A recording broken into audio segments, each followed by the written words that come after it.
ఒక ఇంపాక్ట్ అయితే ఉంది అని చెప్పి కాసేపు అని మళ్ళీ నా వరకు అయితే మళ్ళీ నెగిటివే అని చెప్పి అంటుంది. కానీ యాక్చువల్గా అయితే ఆమెని థర్డ్ పొజిషన్ లో నిలబెట్టింది. సంజన కూడా హ్యాపీగానే ఉంది మనసులో, అండ్ థర్డ్ వచ్చిందంటే హ్యాపీనే కదా. తర్వాత సెకండ్ పొజిషన్ లో నిలబెట్టింది ఎవరిని అంటే మన ఇమాన్యుయల్ ని సెకండ్ ఇచ్చింది. నాకైతే ఇమాన్యుయల్ కి ఫస్ట్ కూడా ఇవ్వచ్చు అనిపించింది, ఎందుకంటే బర్నీ గారితో కంపేర్ చేస్తే కూడా ఇమాన్యుయలే బెటర్ గా ఆడతాడు. కాకపోతే ఇమాన్యుయల్ కి సెకండ్ పొజిషన్ ఇచ్చింది.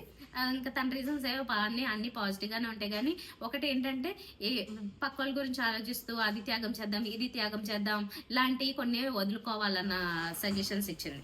తర్వాత భరణి గారికి ఫస్ట్ పొజిషన్ ఇచ్చింది. సో భరణి గారికి ఫస్ట్ పొజిషన్ ఇచ్చిన కారణం ఏంటంటే మేబీ వాళ్ళందరిలో కొంచెం ఆయన కొద్దిగా సీనియర్ గా ఉంటాడు, ఫిజికల్ గా చూడడానికి బాగా కనిపిస్తారు, ఒకటి గట్టిగా ఆడగలుగుతారు, ఒకటి అంటే ఆ సిచ్యువేషన్స్ వచ్చినప్పుడు. లేకపోతే ఆయనలో కూడా కొన్ని మైనస్లు ఉన్నాయి, ఎందుకంటే సంచాలక్ గా రీతు ఫెయిల్యూర్ అయితే ఈయన అసలు మాట్లాడలేదు, అది ఈయన దగ్గర ఉన్న మైనస్ పాయింట్.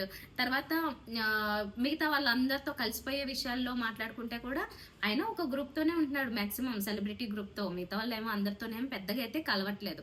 బట్ అవి పక్కన పెడితే ఆయనతో ఈమెకి ఏది సెట్ అయింది అంటే ఈయన ఆలోచనలు ఆమె ఆలోచనలు సేమ్ ఉంటాయంట, అంటే దివ్య ఆలోచనలు ఏమే. సో అలా కరెక్ట్ గా అనిపిస్తాయి, మీరు బాగా ఆలోచిస్తారు, బాగా గేమ్ ఆడతారు, ఇవన్నీ చెప్పి ఫస్ట్ పొజిషన్ ఇచ్చింది. ఇది ఇంకా డిఫెండ్ చేసుకోవడానికి ఏముంది, టాప్ 5 లో ఉన్న వాళ్ళు ఏం పెద్ద డిఫెండ్ చేసుకోలేదు. డిఫెండ్ చేసుకోవాలంటే అయితే గితే ఇంకా 6th 7th పొజిషన్ నుంచి చేసుకోవాలి. 6th లో ఏమో సుమన్ శెట్టి గారు ఉన్నారు, ఆయన ఏం అడగలేదు.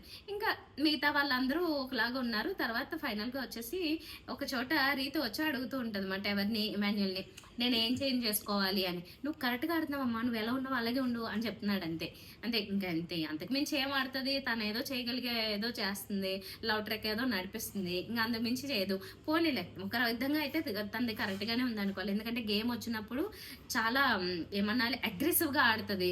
సో అది కూడా కావాలి, అన్ని బాగానే ఉన్నాయి, నువ్వేం మార్చుకోవాల్సిన అవసరం లేదన్నట్టుగా ఇమాన్యుయల్ సజెషన్ ఇచ్చాడు.